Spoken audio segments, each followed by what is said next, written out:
Good afternoon, and thank you so much for joining us today for our webinar on the 6 megatrends in LatAm payments. My name is Abel Delgado. I am the Digital Marketing Director for America's Market Intelligence, and I'm going to be serving as one of the moderators here today for the event. So before we get started, we just want to give you a quick overview of what to expect. Basically, we're going to have about 50 minutes or so of presentation and then 10 minutes for questions. You can ask questions, though, at any point in time. You don't have to wait. Basically, the way to do that is if you look at your screen, you see sort of a black band towards the bottom, and one of the icons that's found there is Q&A. If you click on that, it brings up a window. You can type in your question and then send it to us, and we'll address them all at the end of the webinar as much as we possibly can. All right, so let's move on here to our legal notice. I'm not going to read it out because it would take too long. We really want to get to our material, but I encourage you to read it at your leisure. It basically covers our liabilities in terms of the information that's presented here today. We do not assume any responsibility for any business decisions made using the information here today. That's the biggest takeaway of all. So let's move on now to introduce our speakers. I'm going to actually turn the floor over to them to allow them to introduce themselves one by one. So by all means, folks, let's say hi. Thank you, Abel. Hi, everyone. Thank you so much for being here. Welcome. My name is Lindsay Lear. I lead the AMI payments practice. This is our first official event of the year, so we're excited to kick off with the analysis of these 6 megatrends. And I'm joined by 2 team members, Marina and Ignacio, and I'll let them say hello as well. Hi, sure. Hello, everyone. Thank you for joining us today. My name is Marina Gil. I am part of AMI Payments team. I represent the company here in Brazil, and it's a pleasure to have you here. Hopefully you have fun and enjoy our content. Thank you. Hi, everybody, and thank you very much for joining us today. My name is Ignacio Carvalho, and I am AMI Payment Practice South Arcon affiliate. We'll be speaking a little bit about the Argentinian case and some thoughts around LatAm as well. Thank you very much. All right, thank you. Thank you very much, folks. Great to have such a good panel here on board. So let's get started. Let's talk about trends. So for this, I'm going to turn the floor over to Lindsay, that's going to give us a general overview of the 6 megatrends that we're observing in payments in Latin America. Lindsay. Okay, great. So thanks, Abel. Let's take a look at our 6 megatrends. Guys, this is our second annual megatrends event. We had last year in January, we started off the year with these 6 brilliant megatrends we were so excited to present to you. And of course, 2 months later, everything became drastically different. We had a 2020 like no one expected. And so we have reoriented, regrouped, and reassessed what we think 2021 will look like. So real quickly, we're going to cover all of these trends very quickly in today's session. Each one of these deserves their own webinar. But real quick, let's look at a high level what we'll be talking about today. Disappearance of the unbanked. Now, disappearance is a strong word. We use it on purpose, and we'll get into that a little bit more. Instant payments displacing cash. Debit cards becoming top of wallet. The rising dominance of contactless, both cards and NFC mobile. Banking as a service and fintech as a service as a particular use case of open banking. And finally, the mass digitization of small businesses. So let's dive into our first trend. And Ignacio and Marina are going to jump in when we have content particularly pertinent to the regions they represent. And then again, we'll have an open discussion towards the end.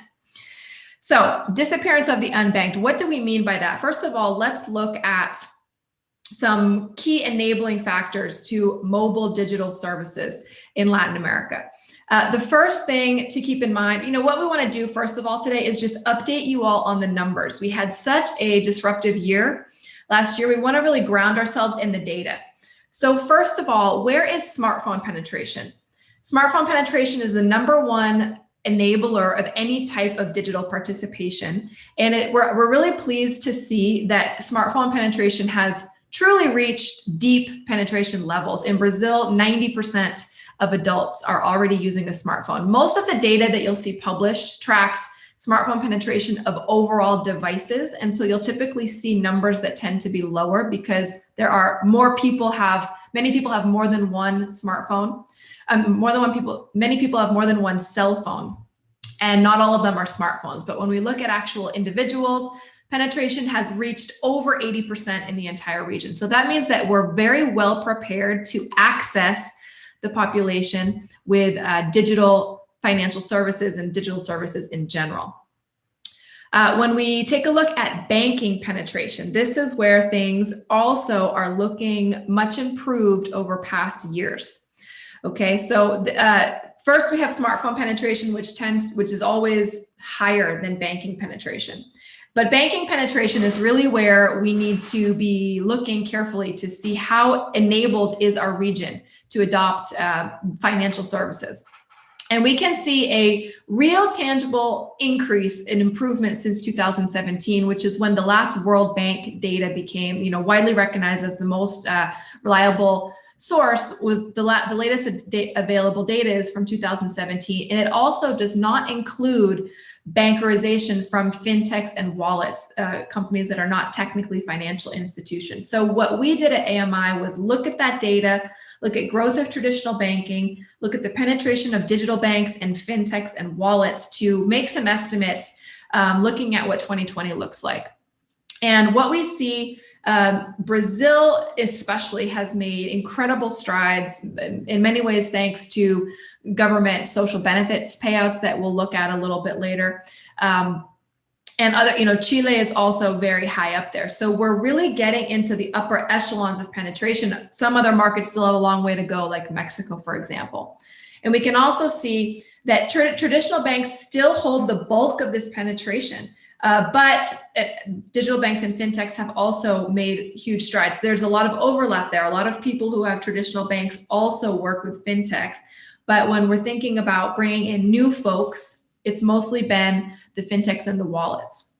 And so on average, we can say 70% of the population is now have access to some type of digital account.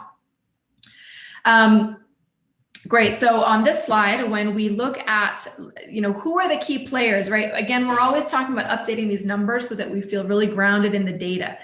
Again, these digital players have made a lot of progress in expanding banking beyond the traditional core. So let's look at who some of these players are. And as a reminder, all you guys for being with us today, you'll receive this deck. So no need to take photos or take a lot of notes. You're going to get a copy of this with all the data. But of course, we see the big players, right? Nubank, Mercado Pago, the usual suspects. PicPay here has soared past 40 million users, especially because of their partnership with the government to pay out social benefits during the COVID crisis. So you can see how heavily dispersed these guys are in Brazil. And where Brazil has really taken off from the rest of the region in terms of penetration, digitization of the overall population. But one thing, if we go to the next slide, we can really look at what does this mean going forward. This is really setting the foundation for all of the other trends. And what's very important to keep in mind is we're at 70% banking penetration right now, but that does not mean access is not the same as usage. Access, we've pretty much established a very good baseline for access, except for folks located in very, very rural areas and folks who are above the age of 65, 70, who are most likely not going to change their technology habits. Beyond those two groups, we really have access well established. But what's missing is quality usage. So, tools that we really need to ensure that usage continues to accelerate throughout the year, carefully curated and targeted user journeys that add value to users throughout their life cycle. This is what the fintechs are working on very hard. And this is where traditional banks are trying to understand, how do I add value to these new users coming into my ecosystem?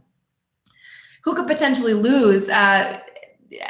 Nowadays, almost every player out there has enabled instant onboarding with no physical steps required. In the era of COVID, in this digital era that we're in, requiring anyone to go to a branch or even make a phone call all now puts you behind the curve. So thinking about all the technologies that enable seamless digital onboarding, and from there, a seamless digital interaction process will be, critical to being seen as an innovative and digital player that will add value to customers' lives on a regular basis. All right, so trend number two, we have some key data down, some updates on where we're at as a region. Now let's look at what's actually going on with some of the regulation and the players that are in the region with instant payments. I started to say last year that we think 2021 will be the year of instant payments in Latin America. It's been gearing up a little bit year after year. And at the end of 2020, we really started to see it explode with two key platforms. The first one being Pix in Brazil. Brazil's central bank's real-time payments platform, which launched in November. This has been highly anticipated, and I know probably everyone on the call has a million questions about Pix. We're going to present some key data, but the overall takeaway from Pix, only after a couple months of operation, is that Brazilians have been highly willing and interested in experimenting with it. And we're seeing Pix displace cash more so than any other payment method. In December 2020, Pix amassed more than 23 billion in transactions, already exceeding the average monthly credit card spend in 2020. So pretty outstanding results when we think about other similar platforms that have been launched in other countries and pretty much fallen flat. The other platform that is very noteworthy is in a very different market of Peru, and that will be Yape from Banco de Crédito de Peru, BCP, the country's largest bank. Yape was launched about 2 to 3 years ago and quickly has geared up and now has reached almost 50% of Peru's banked population, which is really outstanding in a country that has of the lowest banking penetration, the highest levels of cash, and is a little bit behind in the fintech evolution. Already 500,000 merchants are accepting Yape as a payment method. And one thing that has really helped Yape take off is the fact that so far there's no major competition from other wallets or fintechs, which has enabled Yape to get ahead of the curve and start serving this latent demand. So we'll have Marina tell us a little bit more about Pix in detail. Yeah, sure. Thank you, Lindsay, for the overview. So the idea here is just to present Pix in high numbers so we can have an idea of how impressive are the acceptance of Pix in the first months since the launch back in November last year. So if we see there, we already have 133 and plus million chaves registered, and chaves, just to put everyone on the same page, is the nickname central bank created to define the bank details, the account details of all the users of Pix. You have to register and choose a nickname called chave. So we have around more than 133 million chaves already registered. And if you go to the number of users, we have more than 55 million users in the Pix system. This is because each user can register more than one chave. So that's why we have this difference, but it's still this 55 million number is really high, and it shows something around 35% of the Brazilian banked population. So in only 3 months, we have such a huge adherence of Pix. Other important thing to say is how Pix is being used up to now, right?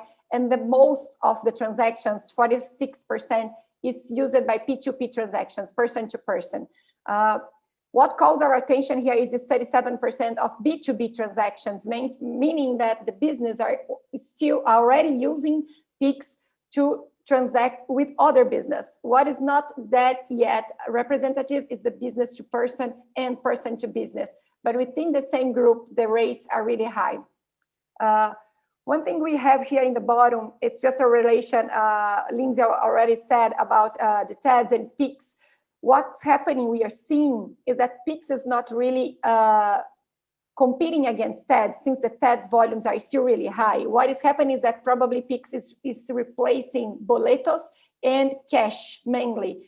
And this is an interesting trend to see happening here in Brazil.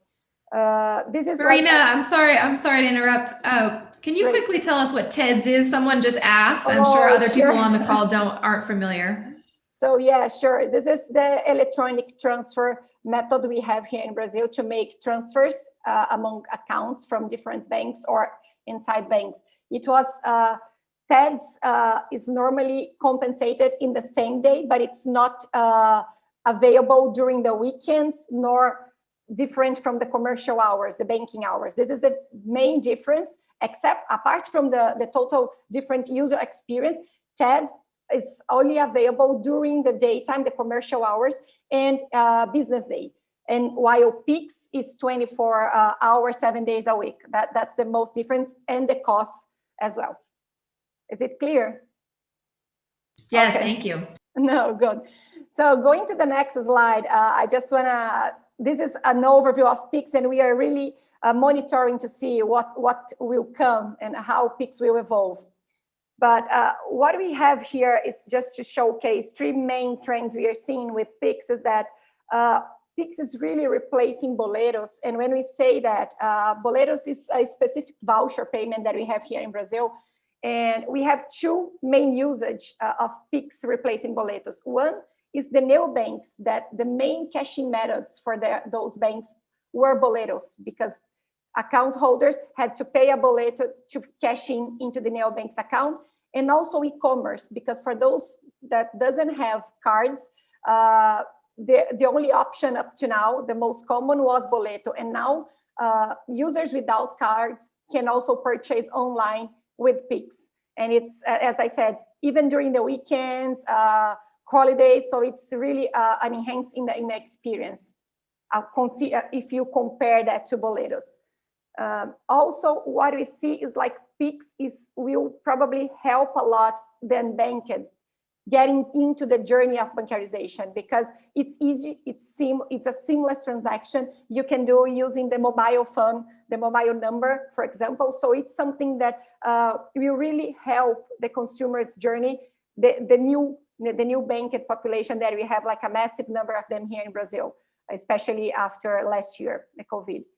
And the last interesting fact is how get the battle, we call it the battle between Pix and debit cards in the POS.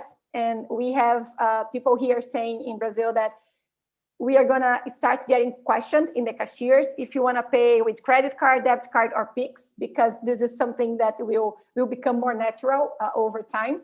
But what we see is like debit is still more safer and more simpler to the merchants, because some services still needs to be better defined related to the merchants to use Pix. And we can have more information about this in the next slide, more insights about this battle. Can we go there, Belle? Thank you. That's great. So what we see here is like individuals are really using Pix and willing to do that. That explains the huge amounts of transactions Lindsay mentioned earlier today. But when you go to the merchants, what we see is like almost all are still waiting to see what's going to happen, you know. And this is because Pix still needs to define some rules of the game for them, such as the final fees applicable to the merchants. They will probably compare that against the MDRs from the cards to see if it makes sense for them to adapt Pix or to promote it or not. Really, this is how merchants will define and how they will promote among all the payment methods that are existing here in Brazil, how we'll see Pix being promoted. It will depend on those kind of definitions, and also related to the claims and to the returns, refunds. It's still not clear how it will happen with Pix, because it's an instant payment. Once it's done, it's done. It's different from cards where merchants have the liability sheets, they can define that. And also you have the compensation time to make any requests and or any fraud investigation. What we see is like central bank is already working on that, and they are trying to include mechanisms such as the timer, that now, for example, if the banks and the institutions realize and notice it's a suspected transaction, probably it's a fraud, they can hold the transaction for 30 minutes or 60 minutes to really analyze that prior to allow and complete the transaction, because once it's completed, it is still not clear how this could be replaced, or any claim could be completed because the funds would be already in the possession of the other party. So this is something to see. And what we have here that is really interesting, it's the ride railing app that we interviewed here in Brazil, that mentioned that for now they do not expect to incorporate Pix, because they will keep using credit and debit cards. So this really emphasized that some companies and merchants are really waiting to see, because especially for high railing, when you go Pix replacing cash, it's totally a different user experience and it adds value. But when you go to someone that has a card, it's not that difference. There is not a really value added and not an enhanced client experience. So we see those kind of behavior of players in ride hailing and other merchants because they have to understand like their customers and where the cash will be really replaced. And in this case, Pix could be more interesting and should be more promoted, right? So this is what we have for Pix up to now, but we will keep monitoring. And as far as we can see here in Brazil, this is like everyone has the eyes and Pix for this year. And of course, we'll keep monitoring that. Thanks, Marina. I'm sure you guys have a lot of questions about Pix, so feel free to put them in the chat. Let's go to the next slide to take a look, another look at Yape in Peru. Now, the reason that part of there are several ingredients that have made Yape totally different system, right? Pix is pushed by the central bank. Yape is a private initiative from one bank. And some of the ingredients for why Yape has been successful in Peru, you have an issuer with a high market share and already very strong brand recognition. So deep penetration already within the market, a low penetration of fintech and other wallets, limited bank interoperability. Again, when banks are not working together, you're less likely going to have the type of situation that you do with Pix. And again, an underserved digitized population that's waiting for a digital solution. So these are just some of the ingredients that have made Yape kind of jump to the head of the pack and start to really cannibalize cash. And in this map here, we can see where we think the Yape model really has great potential in smaller markets where you have a strong leading bank and not too many fintech solutions out there already. So you'll see this in smaller markets, Central America, etc. I want to ask Ignacio, if you can tell us, what do you see? How do you see instant payments playing out in Argentina? It's still early days, but which direction do you see it going down? Yes, thanks, Lindsay, and you all can call me Nacho. This is such an interesting trend because from behind, and I am reading your question, and we must know and take in our scope that a sub-trend of this trend is specifically who is going to be pushing this instant payment infrastructure. So who is going to be the owner of the pipelines or whatever you want to call it. Here in Argentina, we have launched very, very late on December some kind of Pix or of Spain, Mexico, which is called Transferencias 3.0. Unfortunately, I do not have so many data as we have already shown you from Pix, because from December to today, it has been a very short time. But what we have seen is that sub-trend that I have already said to you. So we have received some critics from the card brands, and we have received also some different. We have detected some issues from the non-bank networks. The thing from behind this is that even we get the instant payment, the infrastructure will be pushed by the brands and by the merchants. So that's the question which is on the air now in Argentina. We have a lot of expectations in this 2021 in the impact of Transferencias 3.0, and hopefully also the interoperability of the QR code will be a revolution for the retail payments in this country. Perfect, Nacho. Thank you so much. So let's dive into our next trend. This is one that's fascinating because we get to look at the breakdown of payment methods in all across both in-store payments and e-commerce. So debit becoming top of wallet. What we saw during 2020 was a massive increase in the use of debit cards. Credit cards going down, and also, the suspected use of cash going down. And however, what we realized in doing this analysis was that while cash seemed to really go down, that was mostly related to the fact that everyone was spending less. Consumption in general went down. But when we look at 2020, doing this analysis, retail spend in 2020, the breakdown between all of these payment methods, I know you guys are going to want this data, and you know, this is very important for everyone to understand, is that cash still, even after all of 2020, is still representing about 75% of retail spend in person on average. Now, some markets, you know, you see it going down to 65% in Brazil. Other markets, it's still quite high. So cash did not decline relative to other payment methods. It didn't decline as much as we thought it might. And we see that debit in 2020 in retail spend actually exceeded credit cards in the region, which is, you know, the first time that this has happened. On the next slide, we can see how these growth rates really play out. And so overall retail, you have to kind of think from a baseline of overall retail spend falling 18% in 2020.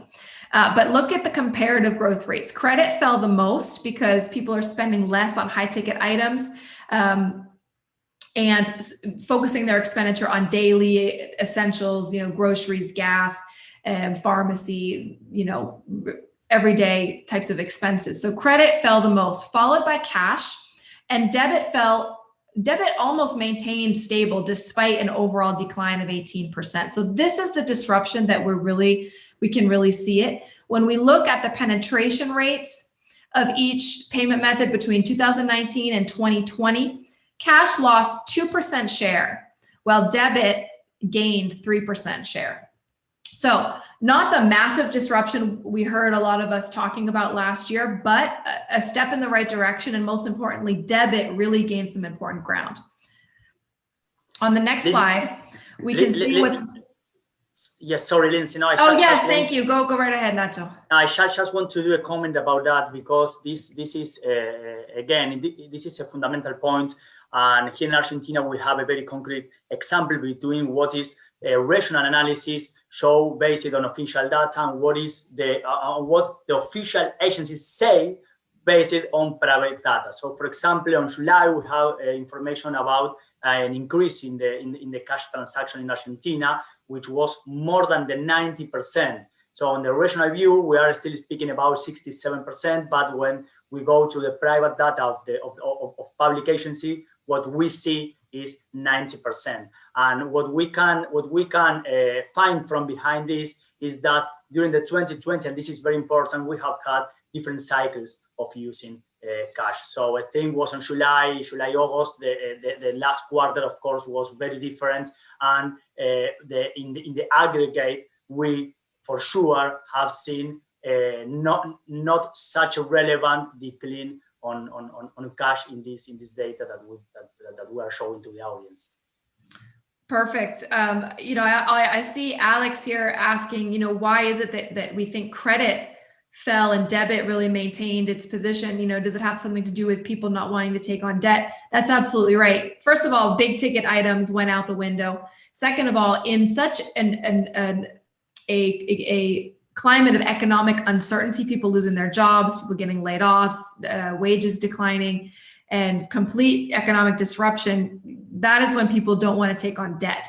We'll see credit cards start to recover this year, but it's still a year of uncertainty and economic, you know, stability. So we see debit really maintaining its position this year. On the next slide, we can see what this looks like. You know, of course, e-commerce is different than face-to-face retail. These numbers we calculated at the end of 2020. And so we're currently in the process of updating them. And this data will be available at the end of Q1, full year, a true look at 2020. This is based on forecasts from last year. But e-commerce in 2020 grew about 8%. That is really remarkable considering that the entire economy across the region fell between 8 and 9%, and retail overall fell almost 20%.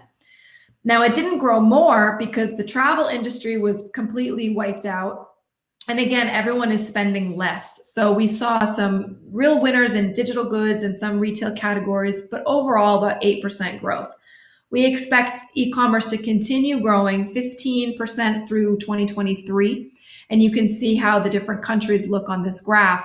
But again, on the next slide, what is really interesting to notice is, again, that debit really was the star in e-commerce. And this is for many reasons. E-commerce has been low in a lot of markets, particularly Brazil, where it's been limited and disabled by banks. Slowly, banks are starting to open up debit for e-commerce, and consumers are getting more used to thinking about using debit online. Yeah, and Lindsay, if I may add, I think it's really important to mention that Caixa, which is the paying agent for the government subsidies here in Brazil, offered virtual debit cards for all consumers. So this really brought a lot of newly customers to the e-commerce platform, and also the merchants and acquirers here in Brazil. They really accelerated the process and were able to accept debit for virtual and online purchase really quick. So this really showed, I think it was really a big difference here in Brazil to start the acceptance of debit cards and to not compromise, but to help and support this, what that you're saying, that debit is gaining traction in the e-commerce as well. Perfect. Excellent. So let's continue on. Finally, when we think about, what does this mean and why do we need to pay attention to debit? A couple of things to keep in mind. To continue, issuers who are willing to enable debit cards for international and online purchasing will be able to take advantage of this trend. Also, issuers who embrace 3D Secure 2.0, I'm not going to go into the details of that, but a security standard for card payments online to maximize frictionless payments, and will also, the more debit can be enabled for that, the better chance you'll have at your transactions being authorized and your customers, your debit customers who may be new to e-commerce, having a successful first experience when purchasing online. Again, those who are going to lose out are issuers who may have a poor online debit experience. For face-to-face payments, issuers who haven't enabled debit contactless payments, we'll look at the contactless trend in just a moment. And anyone who is focusing on closed loop wallets that are not riding on debit or credit card rails. We really see, even though we're having a lot of disruptive alternative payment methods launched, we really see the trend continuing and accelerating along card rails. And we'll take another look at that in the next trend. The rise of the dominance of contactless payments. This is a hot button topic. I know it's relevant to a lot of folks. So let's look at the numbers. Both contactless cards and mobile NFC fall into this category. And contactless has been ramping up slowly over the past couple of years. And we're starting, one of the biggest impacts of the pandemic wasn't on the use of the payment methods so much as it was the form factor and what technology you're using at the POS. And we really saw contactless receive a huge boost during the pandemic for safety reasons, people wanting to, limit contact and make the most frictionless payment as possible. So according to public data that is available, press releases, central bank information, and our own interviews, these are our estimated penetration rates for contactless of face-to-face payment volume in 2020. You can see that Brazil's still quite low, but that has increased from 1 or 2%. The real stars of the region are Chile and Costa Rica. Argentina, Colombia, and Mexico are still kind of question marks, ramping up. And the other surprising thing is Peru has advanced quite a bit. And when we look at overall penetration of contactless cards, debit has jumped ahead of credit, and about 30%, 29% of credit card holders have a contactless credit card. So again, we're starting to see this critical mass that is really what's needed to unleash contactless payments. On the next slide, we'll see, how does this look in terms of volume? So Chile, right? Chile doesn't tend to come in first very often because of its size, but it is actually first when we look at contactless volume. Brazil, even though it's only at 5% penetration, because of its huge spend, we see a decent amount, a decent expenditure in Brazil. And from our conversations with issuers, we understand that about between 20 to 30% of all contactless spend is actually made using a mobile device. And Brazil is the market where mobile NFC has really started to have a relevant market share. And what we have learned is that the determining factor of whether contactless takes off or not is really issuers' willingness to promote it. The acquiring infrastructure is already in place in almost every market. And once that happens, it's really up to the issuers to decide, am I going to issue contactless cards and am I going to promote them? And in markets where it has been promoted, namely Chile and Costa Rica, it's starting to really make a difference in people's daily lives. And now the big question I get all the time, is it going to be contactless or is it going to be QR? So let's look at these two in comparison on the next slide. Now there's so much buzz about QR, right? Pix, Kodi, all of the private QR code ecosystems that are being launched, almost everyone has a QR code. But when we look at the numbers, there isn't that much public data on QR code volumes, but we are able to access volumes reported in Argentina and Mexico. And so when we look at the actual volumes in 2020 of QR code, it's tiny compared to contactless, which is already small compared to the total volume of credit and debit cards. So this hopefully puts things in a little bit of perspective and helps you understand, if you have to make a choice, where are you going to place your bets?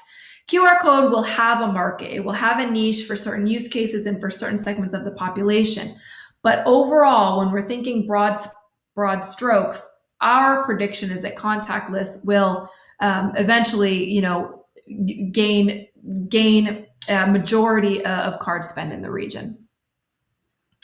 So on the next slide, another question that comes up related to this topic is, what about all the private wallets, right? Retailers launching their own wallets, wanting to become a payment method. What we say about this, we see more and more different technologies and wallets popping up. What we predict to happen is that wallets like FPay that was recently launched from Falabella, Magalu, others, they will continue to ride, they continue to be an instrument for engagement, but they'll continue to ride primarily on top of card rails. We do not see a closed loop system gaining dominance in the market. Again, this could vary from country to country, but overall, that's the trend that we predict. At the same time, we see some banks, for example, Banco Inter in Brazil, kind of going in the opposite direction, moving towards becoming a shopping marketplace and a shopping outlet, and not so much trying to create their own payment method. So again, we see credit and debit really maintaining their dominance, and it's really a question of which form factor and which credential will get lodged in those wallets, and that's where the competition comes down to. And Lindsay, I think it's a good point to add that Pix has up to now some features in place, but they have like a roadmap of new features and capabilities to be implemented, and one of them is the possibility of making withdrawals using QR codes within Pix, and this will be done by the retailers at in-store. So this also supports this that you were presenting about Magalu and the merchants and huge stores offering banking products. And the trend is that it will be even more emphasized and supported by the central bank here, for example, if this becomes true with Pix. Very interesting. Thank you.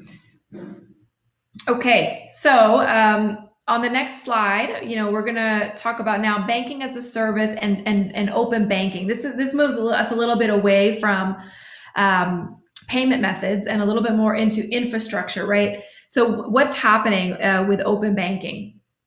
On the next slide, we can see this timeline. I know the text is very small. Again, you guys will get a copy of this deck, But we have active open banking regulation being implemented in Brazil and Mexico. Brazil is a little bit more advanced, already moving into phase 2. And hopefully by the end of this year, the idea is completing the process, moving all the way through phase 4. Mexico is in an earlier phase, still figuring out secondary regulations. So, but this is the framework that's created on paper. What does it look like in practice? When we talk to issuers, regulators, fintechs, and all of the ecosystem that makes up open banking, we get a lot of mixed messages.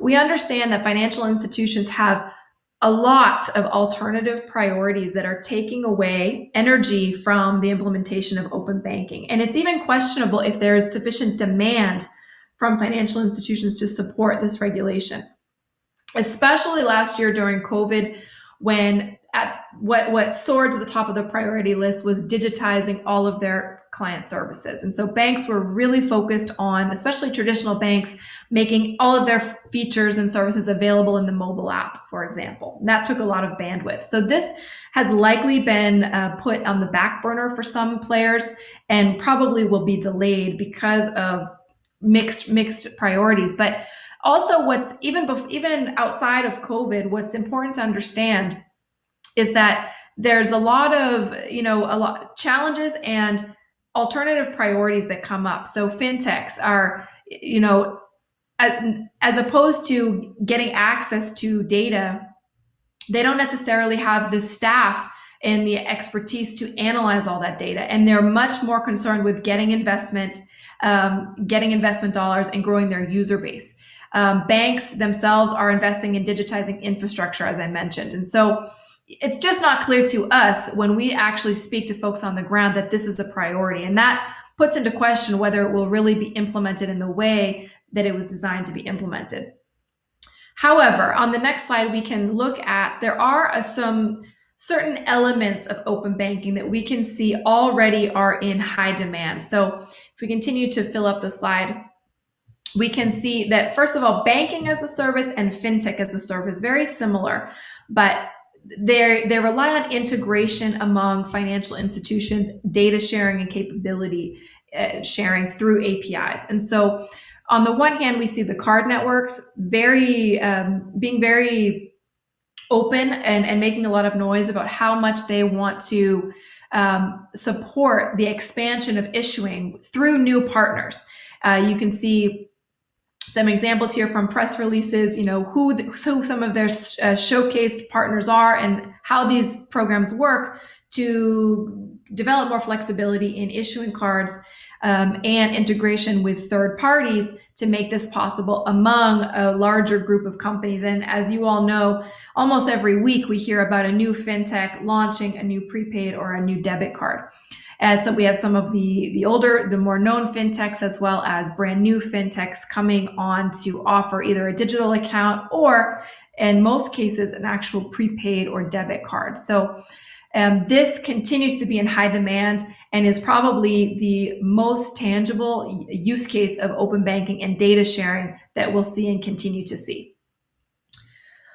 On the next slide, however, again, another however, the regulatory environment to support this model is still very much in flux. Just recently, right at the end of the year in Mexico, we saw the key banking regulator crack down on fintech as a service model in which a third party is providing issuing capabilities in a white label type of scenario.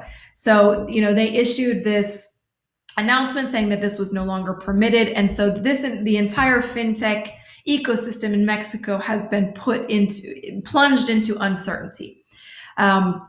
In Mexico, in Brazil and Argentina, we see this model very being enabled and very common. In other markets, it's still not, the infrastructure isn't quite there.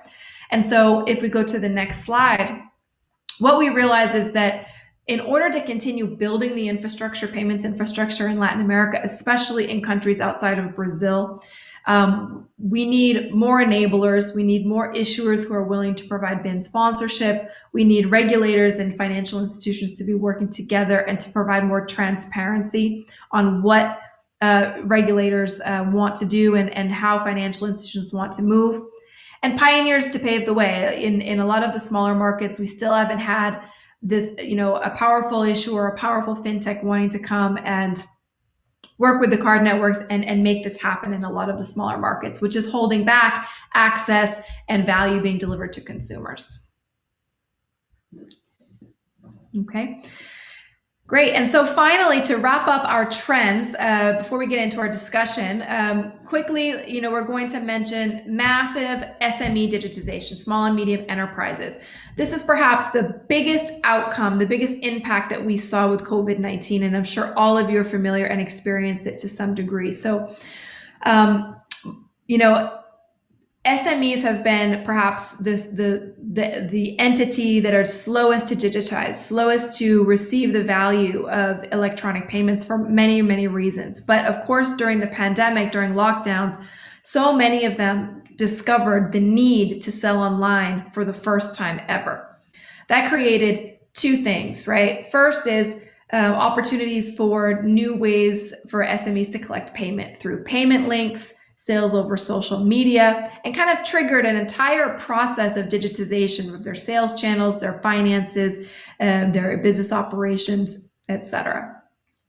It also has accelerated ecosystems players' plans to become acquirers and small merchant service providers. So we see companies like Falabella, Magazine Luiza, who have already had this in their roadmap, serving small merchants, really accelerate their plans and prioritize their plans to be an ecosystem where small merchants can sell their products and get access to financial services. We see companies like Ualá in Argentina launching payment acceptance capabilities for the first time. And we're only at the beginning of this wave of transformation that we'll continue to monitor. And Nacho, I wanted to ask you, both from perspective of Argentina and more broadly, what do you see with relation to this trend? Yes, I think that this trend is probably one of the most important in terms of economic impact, because as we have seen during the 2020 and 2019 as well, the effort on the fintech and the digital banking has been more on the consumers. In fact, in the most part of the countries of LatAm, at the beginning of the pandemic, we couldn't even see a full 100% virtual onboarding for the companies. So nowadays, I think that the door is open with this very, very fast digitalization of the SMEs. And the next step will probably be the invoice financing and different tools, digital tools to send financial services to the SMEs. Here in Argentina, we particularly see a boom of the e-check, which is the digital check for the checking accounts in the small and medium enterprise. And this is very interesting because you know that 2 weeks ago or 2 or 3 weeks ago, it has been 1 year since it launched. So we could see how helpful it was for the pandemic. Again, this is just one case in LATAM, but I think that the future of the economic impact of this digital financial revolution is gonna be in this trend for this 2021. Absolutely. This is something that we'll be continuing to watch because it is so new and so much is to come of this. So thanks, Nacho. Okay, so thank you, everyone. I think we've covered our content. That was a whirlwind, I know. One last slide, my apologies. So, Nacho covered it pretty well. What we need in this realm is easy, cheap, and simple plug-and-play solutions so that merchants can manage their technology and their platforms on their own. So many of the solutions we see are still too heavy and too expensive for SMEs. Additional services that make selling online and selling digitally practical for small merchants, like returns, account reconciliation, etc. There's a lot to be done in this area, and a lot of room for creativity and experimentation. And again, we'll be watching it throughout the year.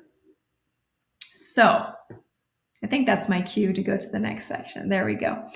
All right, so our top predictions. I want to You can continue, Abel. There we go. The animations. There we go. So our top predictions. The point of this is to help orient us and understand what to expect and how to orient ourselves in 2021.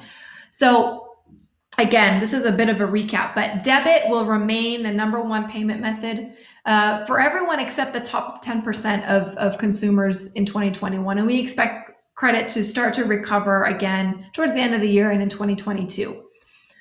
We also think that contactless will reach 25% of card volume, of in-person card volume by the end of 2021. Okay, that's up from an overall average right now of 5 to 10%. We see it really accelerating to 25% by the end of the year. Pix will dominate. Pix in Brazil will dominate as a P2P payment method and a funding source for wallets, which will then go on to fund card-based purchases. QR code will be adopted in certain niches, but we don't see it being dominant this year in 2021.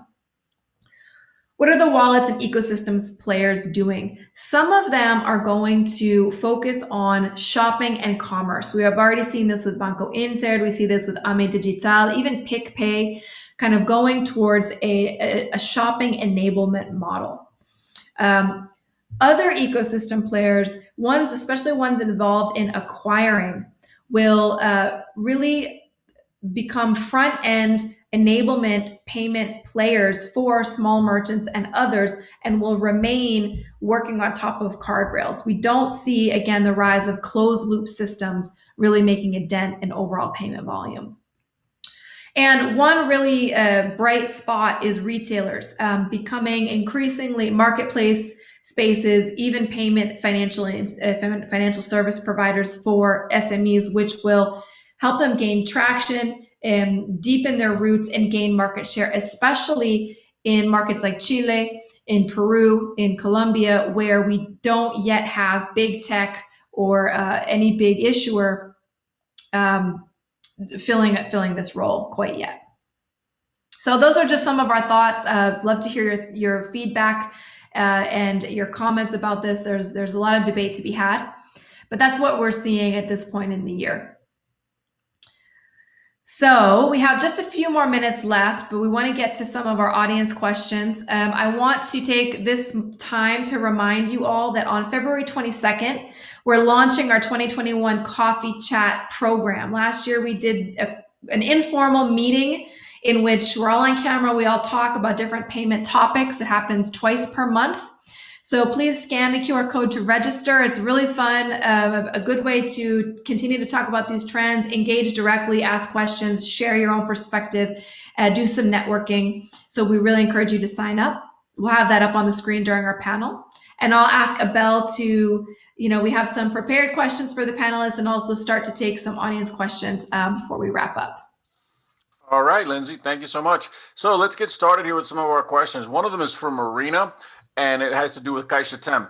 It's basically asking her if she has any update on the behavior of the newly banked in Brazil, thanks to CaixaTem, or predictions as to how they're going to behave this year. Okay, great, Abel, thank you. So the fact is, everything is uncertain yet, right? What we saw happen is that Caixa chose to have two different calendars, one to disburse the funds to the beneficiaries, and another to allow them to withdraw and use cash. So this was a delay of 30 days, around 30 days for people to be able to withdraw the cash.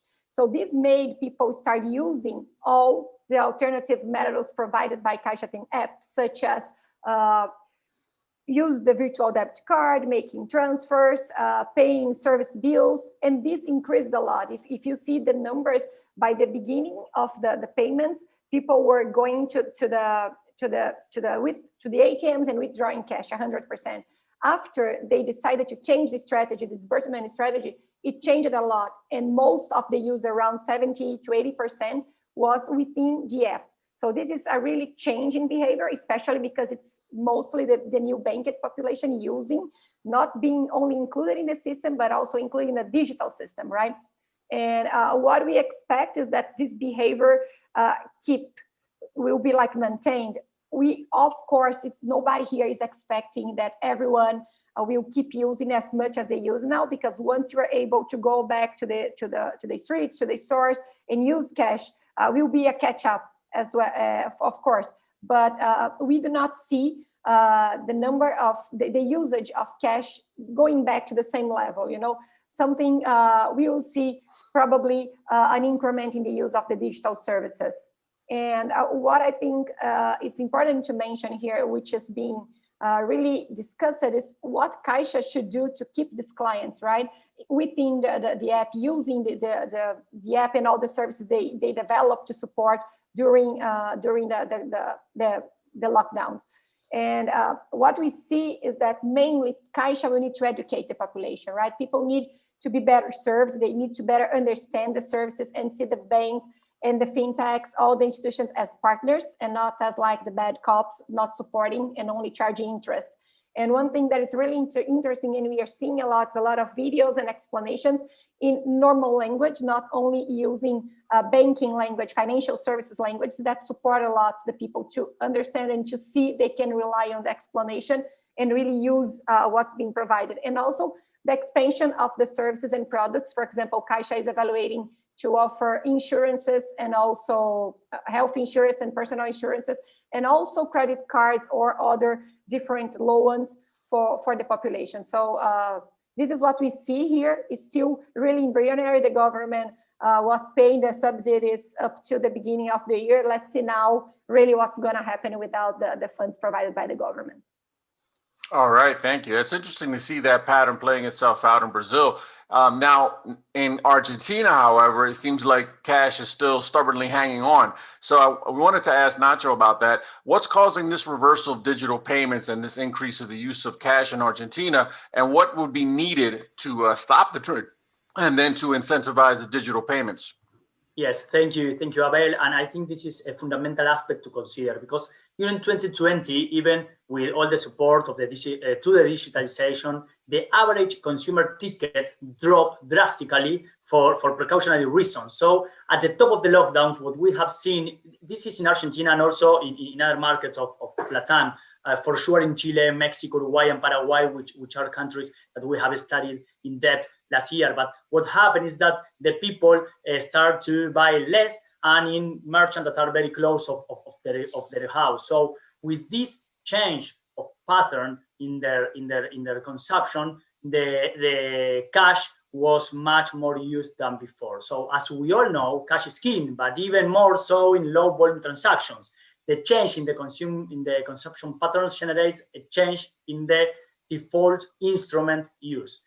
In Argentina particularly, we have more problems, which is an economy which is suffering, is completely ill. So that plus the tax pressure on payments, on digital payment that we have seen during this last year, of course, are an incentive to use and to buy cash.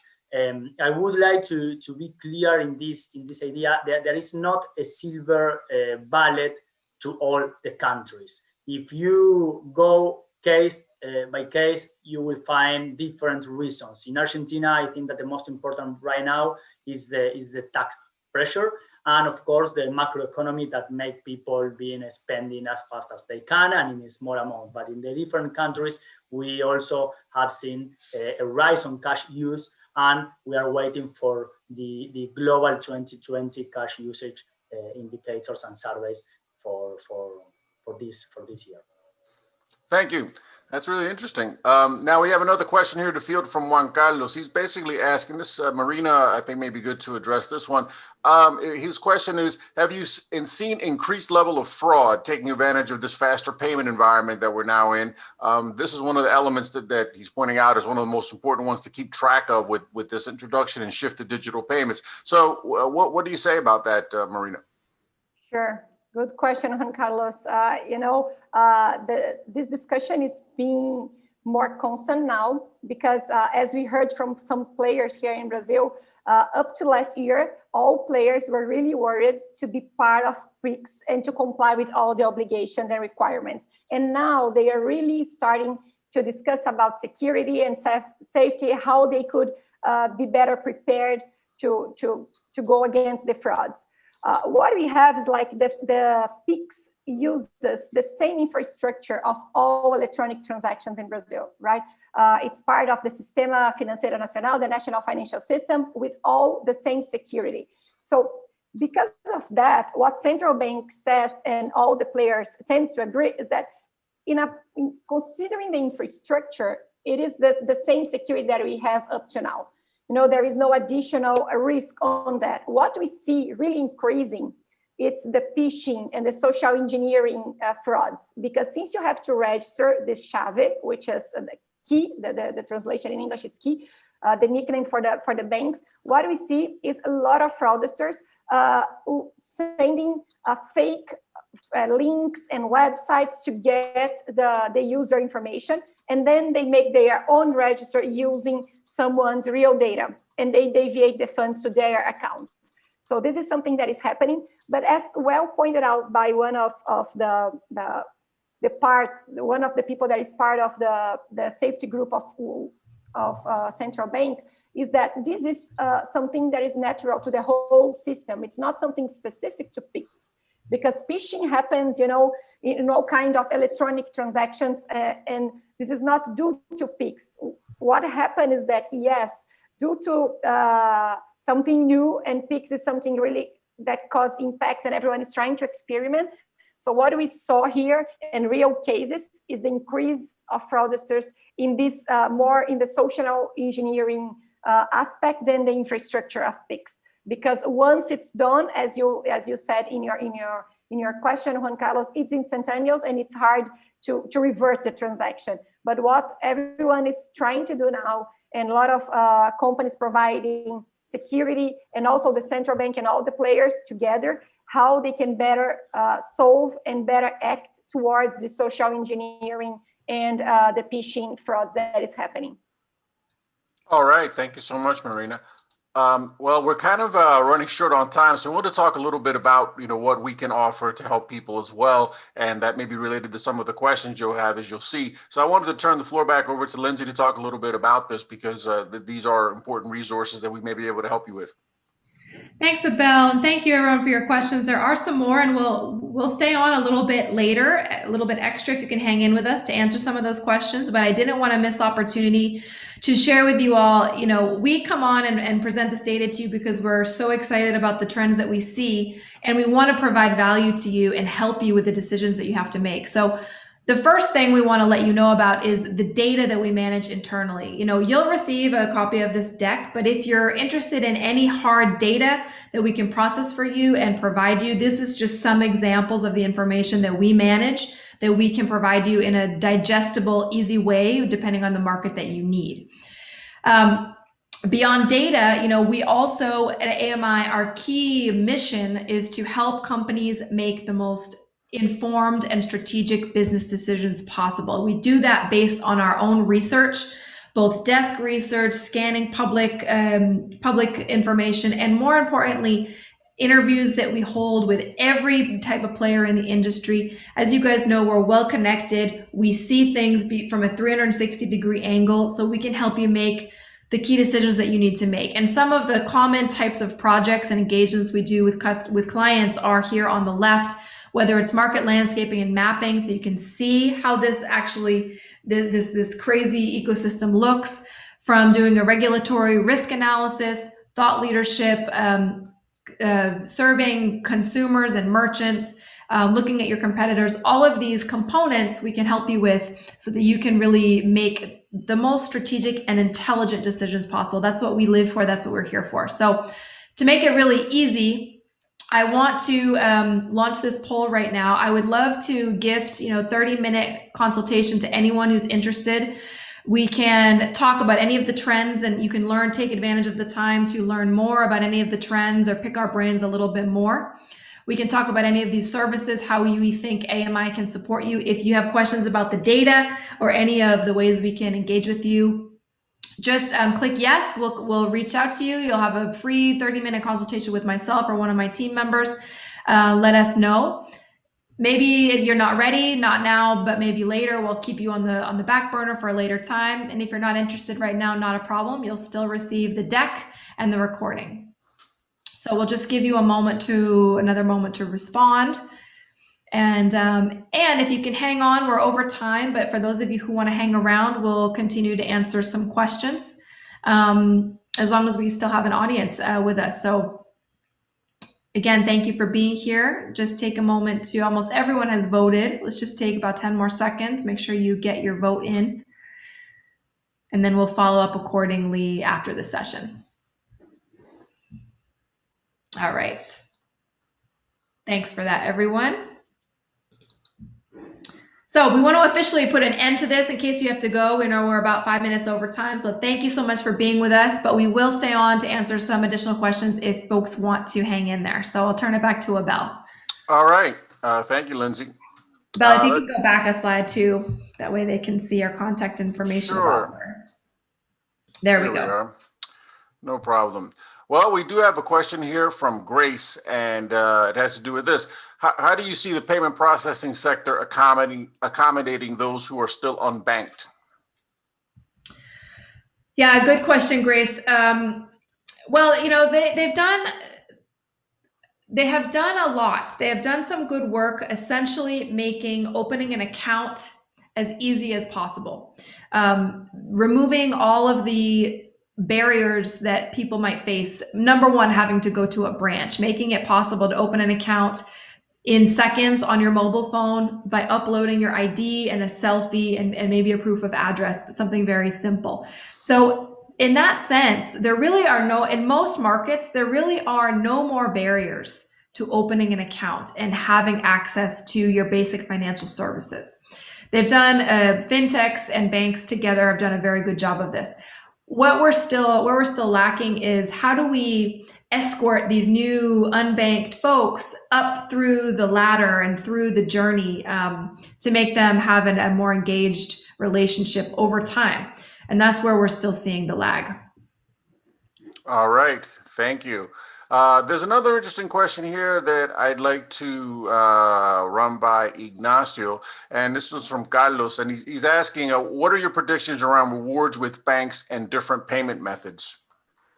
Yes, Carlos, is a very, very interesting question, because what we have seen also during 2020 is that this scheme, that the most part of the wallet, fintech, non-bank wallet, but just the fintech, they were a little bit in a problem, because they were not earning money, and they had to start to stop this policy of just growing and earning clients. So what we are watching this first part of the year is that banks and fintech, they are fighting with discounts. And this is a very, very useful tool for the consumer, for all us consumers, but for the ecosystem, that's a very bad news for the small wallets and the small providers, because what will happen, that we will see players as Mercado Pago or PayPal, for example, in Mexico, or other huge players which can bring huge discounts, fighting for the customers with the same economic power than the banks. So the other part of the ecosystem will have more difficulty in this 2021 in terms of earning clients. So what I see for this year is that there will be a very tough fight on discounts in terms to earn clients after the massive access in this digital financial inclusion process that the COVID brought to Latin America. All right, thank you very much. We have another question here from Raul, which is a little different. He's asking about international players. How about the international players that may be from Europe or the United States that might want to get into the LatAm market? He's asking if we see any advantages or disadvantages for them, considering that there's already some players that are already very well ensconced, like Nubank and Rappi. So what those possibilities, how would you address that? Hi, Raul. Good to see you here. It's a really good question. Particularly in Brazil, you have to know, this is a refrain that is so common and so true, that you really have to know the local market to be successful, particularly in Brazil and Mexico, where you have expert companies who really specialize only in that market. In Brazil, there are so many big companies that only are in Brazil, and even banks. There are few international banks, but they tend to be kind of historical big players that know that market extremely well. So it is difficult for a international player to come in. Where we're seeing this with, N26, for example, Revolut coming to Latin America, Bnext coming to Mexico. But so we haven't seen evidence yet that these players will be successful. More so, I would say there is opportunity on the acquiring side. We're seeing better results from companies like Stripe, big global players like Adyen, Worldline, even Checkout coming in. And because there's more of a lacking of high quality service on the acquiring side than on the consumer facing side, I would say that's where I see more opportunity. Marina, I'm not sure if you have any comment there. A lot is happening in Brazil, so you might have an insight. Yeah, no, but I totally agree with you, Lindsay. I think that we really have a lot of players now. And in my opinion, for the new players to come in, they need to figure out how to add value and how to be different, because I guess that's the race in which almost all the players that are already established are trying to run, because everyone now is trying to provide more personalized solutions to get to know your clients and to provide a full online offering. Because the basic almost everyone has, and that's something really interesting that we discussed in one of our coffee chats last year, is that the new banks now are trying to convert into really banks, meaning that they are really trying to have the full offering, because they started in one specific niche, and now they are trying to gain traction and gain more clients. And this is basically they have to have offers to all kind of clients. So this is the only thing to add, that who wants to come in needs to try to find where they can add value and bring some different strategy that they are using in Europe or US, I don't know where, but trying to become a different player, to innovate, right? And it's quite complex because everyone is trying to do the same thing now. I would like to add just one point in this question, because it is really interesting, and of course we have seen a lot of examples during the last months. For example, N26, N26 in Brazil, among others. So what we can say is that 2019 was the year of the investment in Argentina, and in LatAm. 2020 and probably 2021 are gonna be the years in which this huge fintechs comes to the region. And what we have to have in mind is that these models need to be profitable. So we have spoken about this in the trends of open banking and also in another ones, but just the biggest actors can be profitable with a free service to the customers. So the race is to be this kind of super app in LatAm. And in that race, we have some players which by far has a better position to compete than others. So Rappi, of course, Mercado Libre, of course, this European wallet, they can do that, but not the most part of the ecosystem in Argentina. That's why they start an acquiring service, or they open their service because they need to be profitable, and the cut of the investment on 2020 will be probably a problem that they need to solve in this 2021. So the trend is to the concentration in the market, or to transform themselves into a provider in, I don't know, maybe a fintech as a service model, or in an open banking ecosystem, to see how can they play. All right, thank you. We have another question from Patricio that sort of has a compare-contrast component. This is something maybe Marina can step in and take on. The question is, what makes Pix different and successful as opposed to Cody, which is also an instant payment scheme with the QR app backed by the Central Bank of Mexico?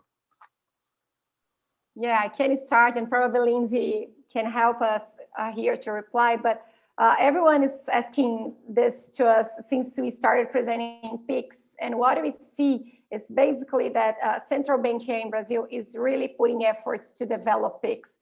They are the owner, the manager, the controller, everything. They are responsible for the PIX system, the infrastructure, and all the regulatory aspects as a whole.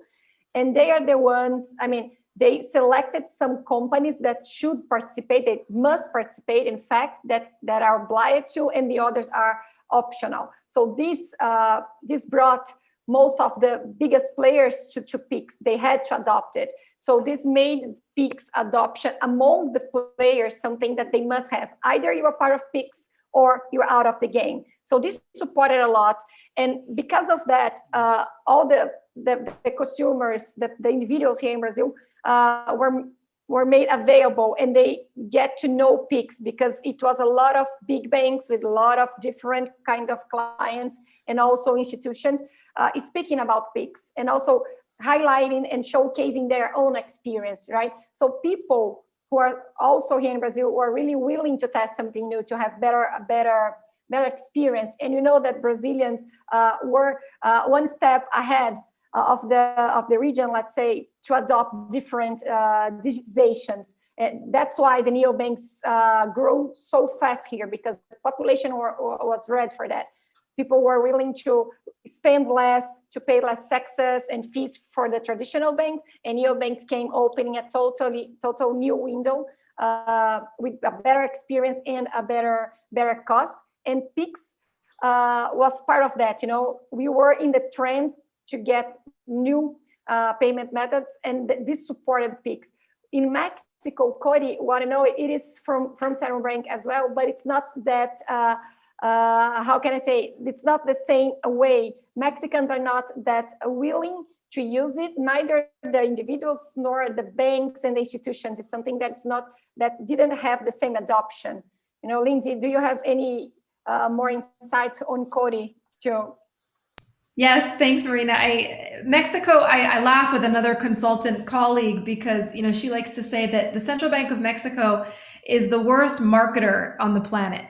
Mexico has had real-time payment infrastructure far before the rest of the region. One of the first real-time, you know, with SPAY and what the central bank has done, of the first in the world to have a really seamless payment platform, but they have not successfully marketed it either both to banks and to consumers. And what we saw in Brazil that has helped for PIX to take off, as you guys on one of the slides, we showed all of the marketing that individual banks have put out there. Some of them branded PIX, you know, made up their own kind of PIX brand, but they really pushed PIX out to the population. And if you don't have issuer bank engagement, for as much as Latin Americans dislike banks, they still look to them and trust them to a certain degree. And so if the traditional banks are not celebrating and pushing this central bank platform, the population is not likely to even know about it. And so in Mexico, there hasn't been that same pressure that we saw in Brazil, where either you're with PIX or you're out. We haven't seen that same type of pressure happening in Mexico. So, you know, it's a question mark. Why is that the case? You know, banks haven't been as ready to, even though because they're all in competition, they haven't been wanting to come together to build this ecosystem in the same way. Now, Cody is growing month over month, but nothing compared to what we've seen in Brazil. No, it's very interesting. Marketing does make a big difference. Maybe that's why I'm in favor of it, because I do it.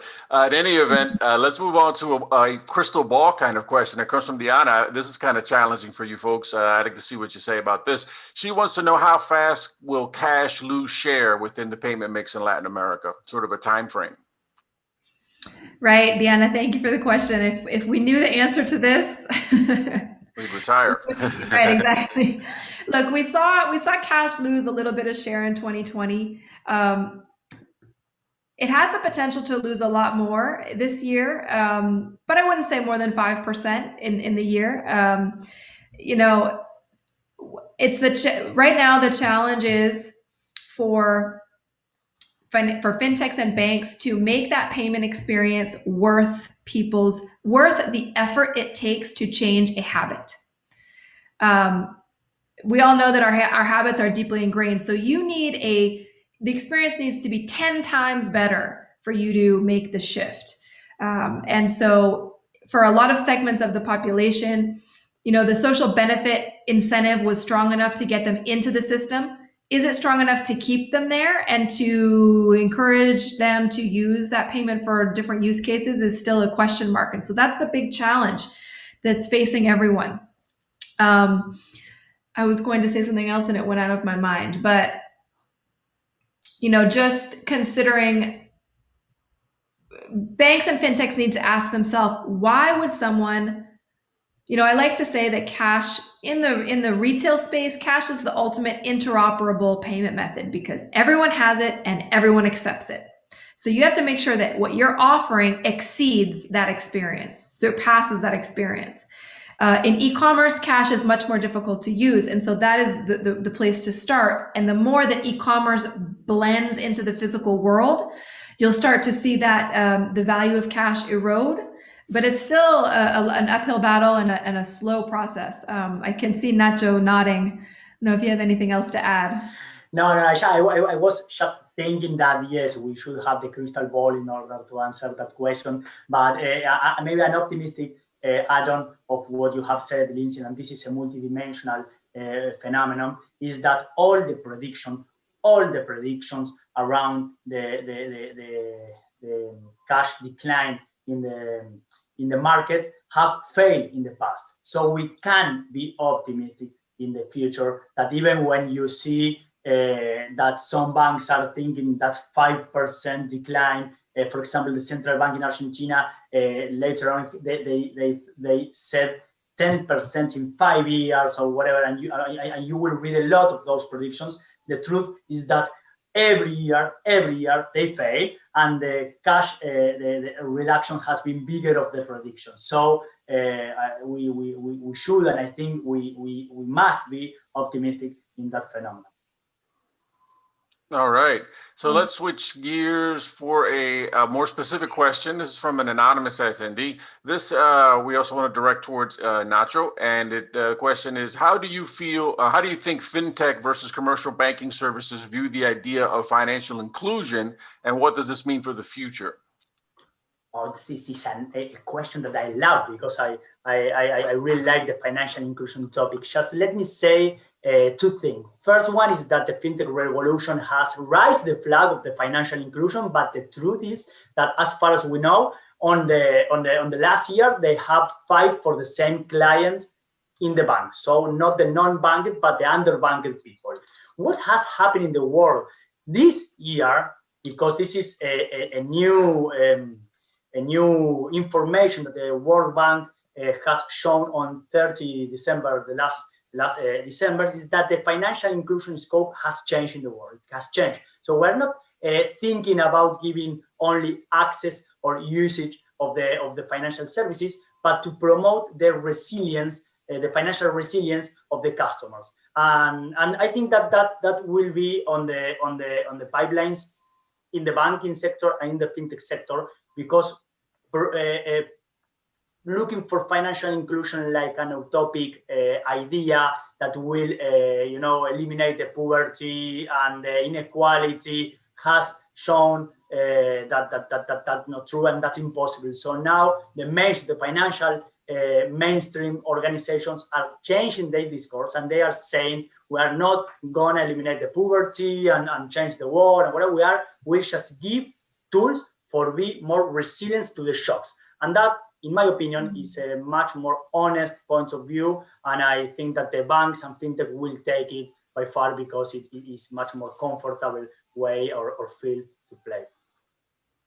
All right. I love that response, Nacho, and I totally agree. I think that there has been, I don't think that, of course it varies from bank to bank, but on the overall, banks have not really been interested in true financial inclusion. They want to expand the use of digital payments among their current client base. They want to bank people who are bankable, but for whatever reason haven't entered the system yet. But there is still the question mark. Are people who have been traditionally excluded from the system, are they profitable? Can we make money off of these people? That's the question that is the big question mark still. And as long as the answer is no, or as long as the answer is I don't know, then banks aren't going to be truly incentivized to work with them. That's not saying anything. That's not a criticism or a judgment at all. It's simply, that's the way of business.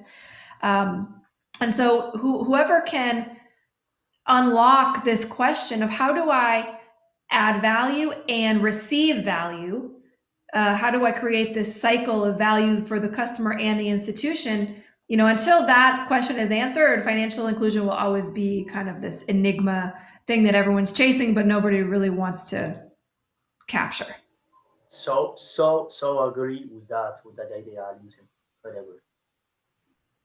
No, an eternal conflict. Well, we've kind of run over significantly, almost a half hour. So I think we're going to have to close up shop here for today's event. We want to thank you for all the questions. We think they're great, and we can continue the whole idea of answering your questions. Actually, there's a couple of ways to do it. If you see there with the QR code, we have our coffee chat, and we'll send the link to that coffee chat registration form along with the rest of our materials when we send that out to you. That's an event coming up on February 22nd, and we talk about different topics. So at that point, you can actually, if we didn't answer your question today, by all means attend and fire away. You can also email our panelists to hear their information there. And then another way to get an answer to that question or other ones is to take advantage of that 30-minute consultation. If you shoot an email over to Lindsay, I'm sure that you'll be able to schedule one with no problem.